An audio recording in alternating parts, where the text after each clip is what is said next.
भार झाला आणि भगवान शिवजींना सांगितलं हे विद्येचं परंपरेचं काम तुमच्याकडे आहे, तुम्हाला अवतार घ्यावाच लागेल आणि मंडन मिश्राचं पुढचं काढून टाकावं लागेल। मग मात्र आमचे शंकर तयारच आहेत महाराज। भगवान शंकराने विचार केला आणि त्यांनी संन्याशाच्या रूपामध्ये शंकराचार्याच्या रूपामध्ये अवतार घेतला। शंकराचार्याच्या रूपामध्ये अवतार घेऊन शंकराचार्य मंडन मिश्राच्या त्या ठचं खंडन करण्यासाठी त्याच्या गावला निघालेले। हातामध्ये वेद आहे आणि वेद धरून शंकराचार्य निघाले।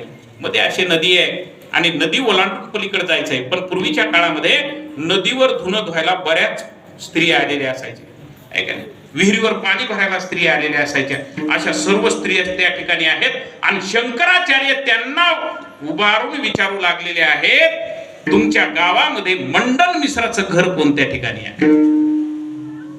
मंडन मिश्राचं घर कोणत्या ठिकाणी आहे असं म्हटल्यानंतर त्या स्त्रियांनी संस्कृत मध्ये सांगायला सुरुवात केली शंकराचार्यांना की मंडन मिश्राचं घर असं आहे ज्या ठिकाणी वेद स्वयंभू आहेत का भगवान परमात्म्यानं कुणी निर्माण केलेले आहेत, कर्माचं फळ देव देतो का अनेक कोणी देतो का ईश्वर देतो, असं निरंतर चर्चा त्याच्या द्वारावर राघू आणि मैना करतात। ते घर मंडन मिश्राचं आहे। विठाला विठाला